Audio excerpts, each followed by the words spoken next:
société d'ingénierie environnementale, est à la pointe de la lutte contre les émissions de méthane qui sont tout de même responsables de 30% du réchauffement planétaire depuis la révolution industrielle.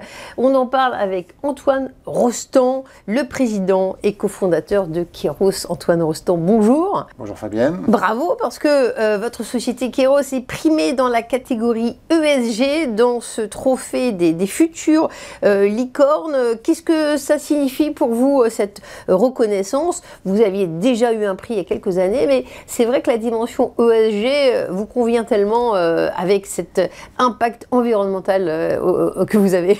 Oui, donc je remercie évidemment les organisateurs pour ce prix qui récompense le travail des équipes et des clients de Kairos qui ont fait que nous sommes ce que nous sommes aujourd'hui. Mais pour moi, être une licorne, ce n'est pas un objectif, c'est une conséquence de la valeur que l'on peut créer, valeur économique bien sûr, mais surtout en ce qui nous concerne, valeur environnementale. Puisque ce que Kairos fait, c'est utiliser le satellite et l'IA pour donner aux decision makers, aux gens qui prennent des décisions économiques, les informations dont ils ont besoin pour optimiser la trajectoire climatique. Alors, selon l'Agence internationale de l'énergie, environ 40% des émissions de méthane seraient liées à la production d'énergie fossile, charbon, pétrole, gaz. Elles pourraient être évitées. C'est votre outil de mesure, vos leviers, ça peut réduire ces émissions? Oui, on sait qu'on peut éliminer plus de la moitié de ces émissions lors de quelques années. Parce que ce sont des grosses fuites qui sont facilement maîtrisables. Il y a un nombre très limité d'acteurs qui sont responsables de ces fuites. C'est dans 5 ou 6 pays. Dans chacun des pays, c'est un nombre très limité d'acteurs et qui font ça par paresse. C'est vraiment des procédures opérationnelles qui ne sont pas optimisées. Donc on sait éliminer très rapidement des émissions qui correspondent grosso modo à 1 milliard de tonnes de CO2 par an, c'est-à-dire les émissions de la France et de l'Allemagne réunies. Et à un coût quasiment nul. Donc on a une opportunité aujourd'hui sur la table de réduire les émissions de gaz à effet de serre qu'il est indispensable de prendre. Alors je me suis laissé dire que depuis 2019, Kairos a détecté environ 10 000 événements de concentration de méthane dans le monde. Voilà, ça concerne plusieurs pays. Il y a des pays qui sont un petit peu plus affectés que d'autres, impliqués que d'autres.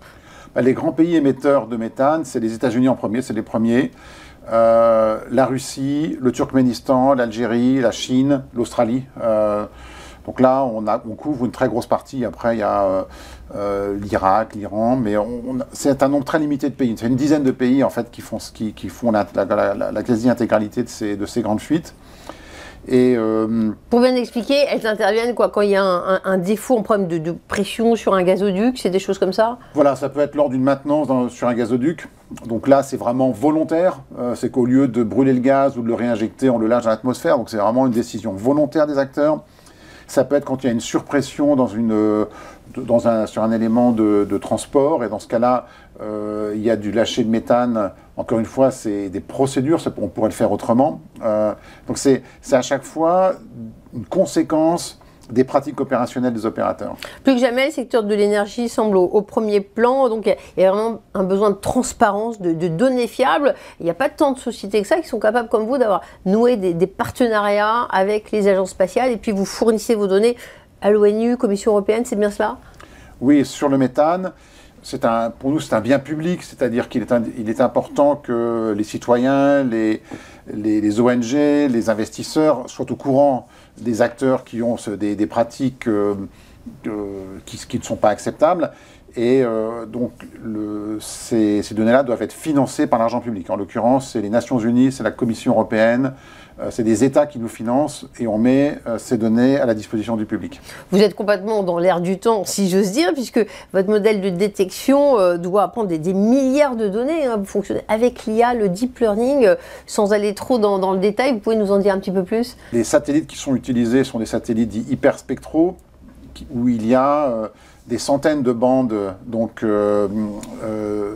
spectrales qui sont analysées, ce qui fait que pour chaque scène, on a des centaines d'images en fait à analyser. Il est impossible de le faire à l'œil nu. Donc c'est le traitement automatisé avec ce qu'on appelle le deep learning, qui permet dans ces images de repérer une petite aiguille qu'il y ait une fuite de méthane, parce qu'elles sont très compliquées à voir, et c'est parce qu'on a des algorithmes de deep learning grâce à l'intelligence artificielle qu'on est capable de les identifier en temps réel. Aujourd'hui, votre société emploie une centaine de collaborateurs. Vous êtes en pleine croissance. Quels sont vos objectifs? Oui, on est en croissance de 30% par an là, depuis plusieurs années, et on voit ce taux de croissance continuer. On va être rentable donc, à la fin de l'année, et nos grands clients, ce sont, outre les agences spatiales et le gouvernement, ce sont essentiellement des institutions financières, donc des grands assureurs, des grands investisseurs qui ont besoin de données indépendantes pour savoir si les entreprises dans lesquelles ils veulent investir disent la vérité ou pas. Merci de dire la vérité. Je rappelle, fondée en 2016, la société Kairos est née d'un constat d'échec collectif pour enrayer le changement climatique. Et vous faites beaucoup grâce à cette forte croissance. Le problème est large, mais la croissance est abondante. Bravo, et bravo pour ce prix. Antoine Rostand, je rappelle que Kairos est distingué dans la catégorie ESG. C'est effectivement une future licorne. Bravo pour ces réalisations et bravo pour cette performance. Merci Fabienne. Merci.